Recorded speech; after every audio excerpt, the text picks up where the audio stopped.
chapter 12, that he who is about to communicate with Christ ought to prepare himself with great diligence.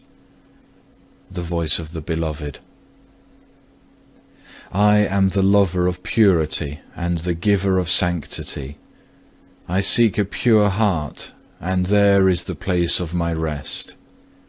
Prepare for me the larger upper room furnished, and I will keep the Passover at thy house with my disciples. Mark 14, verses 14 and 15.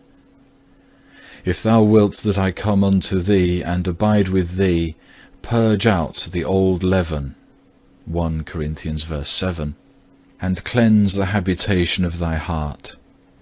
Shut out the whole world and all the throng of sins. Sit as a sparrow alone upon the housetop, Psalm 102 verse 7, and think upon thy transgressions with bitterness of thy soul.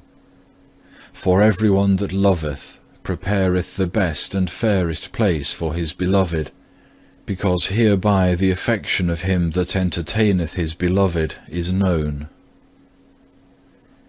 Yet know thou that thou canst not make sufficient preparation out of the merit of any action of thine, even though thou shouldest prepare thyself for a whole year, and hadst nothing else in thy mind. But out of my tenderness and grace alone art thou permitted to draw nigh unto my table, as though a beggar were called to a rich man's dinner, and had no other recompense to offer him for the benefits done unto him, but to humble himself and to give him thanks. Do therefore as much as lieth in thee, and do it diligently, not out of custom nor of necessity, but with fear, reverence, and affection, receive the body of thy beloved Lord God, who vouchsafeth to come unto thee. I am he who hath called thee. I commanded it to be done. I will supply what is lacking to thee. Come and receive me. When I give the grace of devotion, give thanks unto thy God. It is not because thou art worthy, but because I had mercy on thee.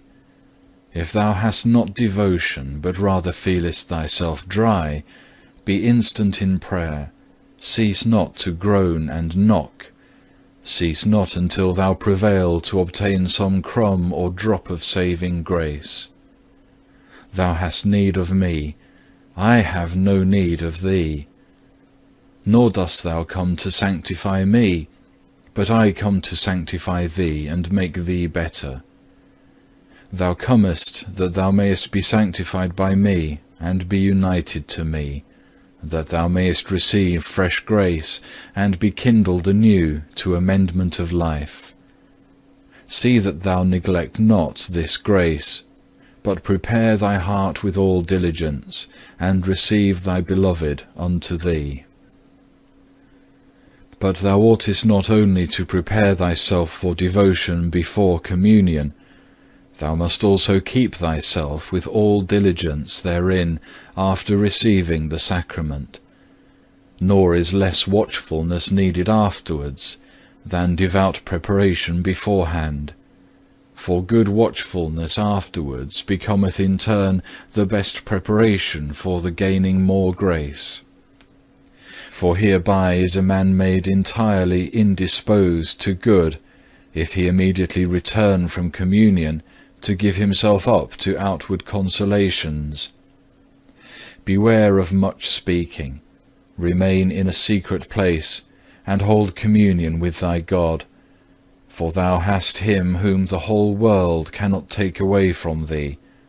I am he to whom thou oughtest wholly to give thyself, so that now thou mayest live not wholly in thyself, but in me, free from all anxiety.